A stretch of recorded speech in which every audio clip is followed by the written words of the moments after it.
In the near future, the mining spaceship Borealis is flying across space. The whole crew is sleeping in cryopods because they still have 4 years left to arrive at their destination. Suddenly an asteroid hits the ship, causing enough damage to raise the alarm. In a pod, Andy is startled awake by a video of his family, who are still on Earth. The ship's AI announces there's been a hull breach and the survival system has been activated.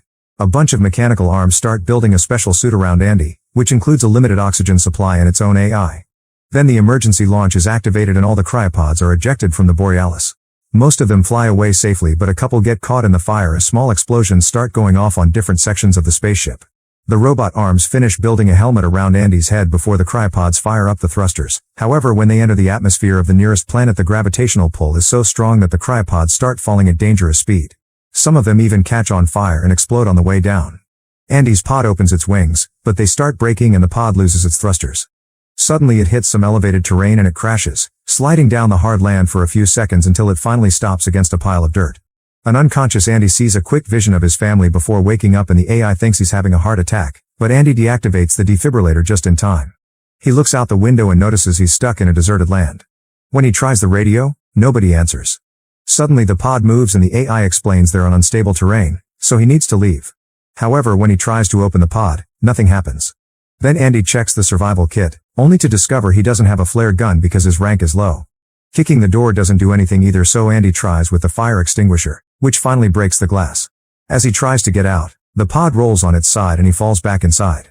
The broken glass damages his suit in the process and he starts losing oxygen. Thankfully he has a repair spray that quickly closes the tear. At that moment the engine short circuits and starts a small fire behind the seat. Andy hurries to grab his son's toy and moves some dirt to finally get out of the pod, which is now under heavy smoke. He looks around and notices the Borealis on fire falling from the sky until it crashes on the planet, causing a huge explosion. The resulting shockwave hits Andy and makes him fall. He recovers quickly and asks the AI for some information, discovering that the ship only made it halfway through the journey and that he's on unmapped territory. There's a light in the distance, so Andy starts making his way there while trying to contact others on the radio. After walking for a while, he finds half of the Borealis on fire in a pod nearby. He checks inside to grab the oxygen tank and is startled by the falling body of a fellow crew member. When he takes a closer look, he discovers the oxygen tank's broken. Andy then leaves without noticing the blood and slashes on top of the pod. Minutes later, Andy finds a bunch of SOS lights surrounded by a very strong wind. This has been set up by Dwayne, who has retrieved some equipment and is already considering getting meat from the bodies for food. He managed to look at the nav log before the crash and learned that the company took a shortcut through an asteroid belt to save fuel, which is why they are on an unknown area. Dwayne is trying to use the equipment to send an SOS message to Earth that will take 8 months to arrive, and if the rescuers use a fast ship they'll be here in around 2 years. Andy is starting to lose hope, but Dwayne points out they may find the means to survive in the other half of the Borealis. When he steps back, Andy accidentally unplugs the machine and turns around to fix it. At that moment a mysterious creature jumps in and captures Dwayne, leaving without a trace. When Andy finally turns again, he's alone. After sending the message to Earth, Andy takes Dwayne's gun and the AI reminds him his oxygen levels are low. Andy asks it to set a route to the biggest Borealis piece and starts walking while continuously checking the radio to find other survivors.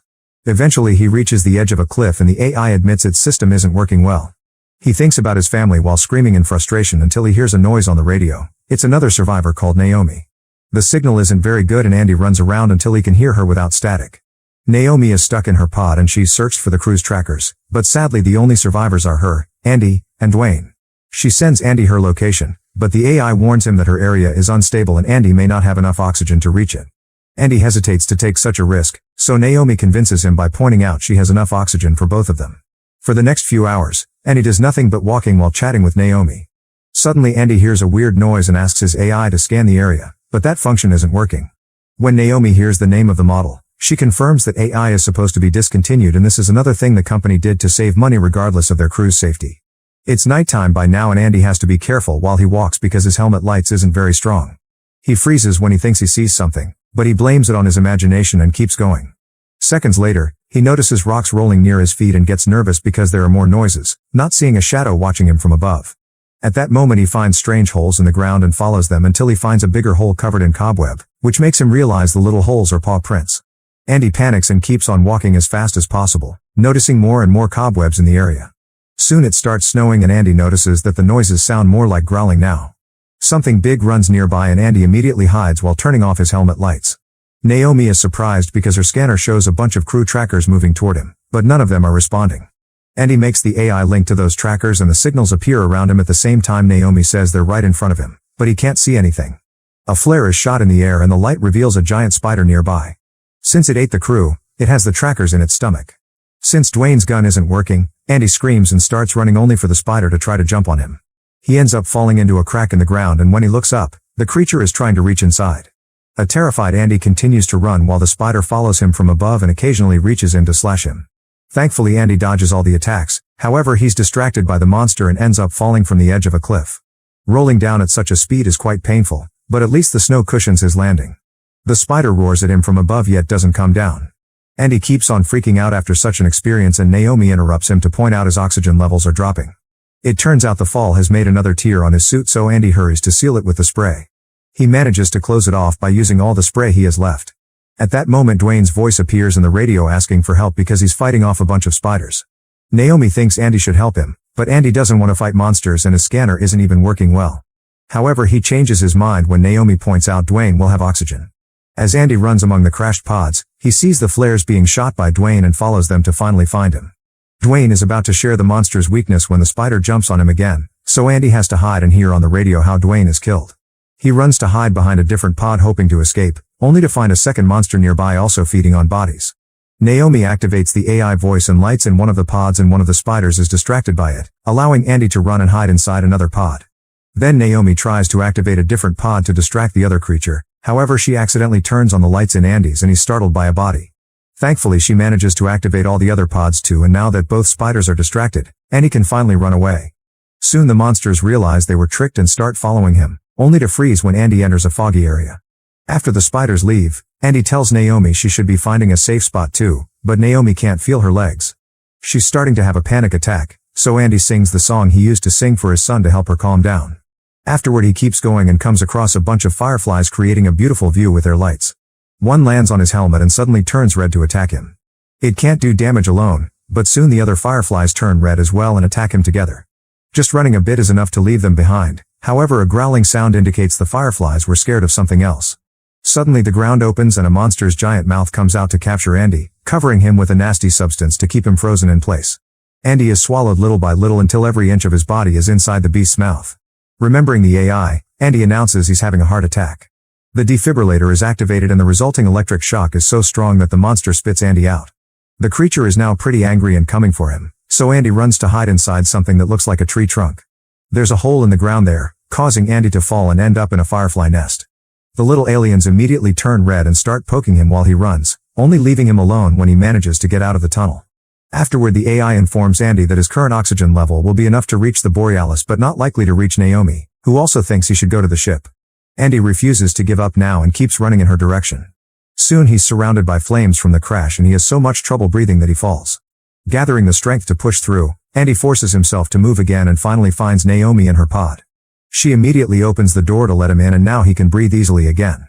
Next he tries to get her leg out but just his hands aren't strong enough. Thankfully since she's higher ranked her emergency kit has many tools and Andy can use one to get her unstuck. Naomi feels a bit of pain but at least the leg isn't broken. After taking a moment to rest, the duo grabs the flare gun and the repair spray and get going. The pain makes it hard for Naomi to walk, so Andy improvises a splint that helps her. While Naomi checks out Dwayne's gun, a horde of spiders slowly surrounds them. The duo immediately starts running and Naomi keeps asking her suit AI to inject her with medicine to keep her leg moving.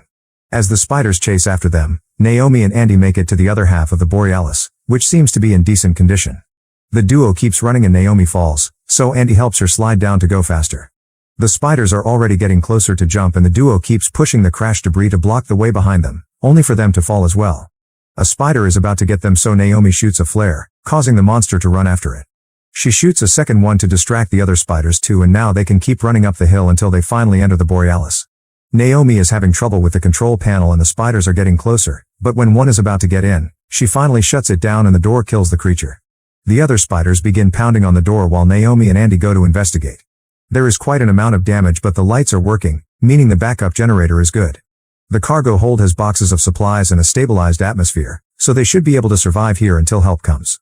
On a corridor there's a trail of blood and they follow it until they find the main console, which is covered in guts and cobweb. The duo hides when they see a big spider come in and open its stomach to drop even more human parts and even a helmet. Andy feels sick and forces himself to swallow the puke. Thankfully the spider leaves without seeing them and the duo tries to move, but suddenly a hatch from the ceiling opens for an even bigger monster to come out.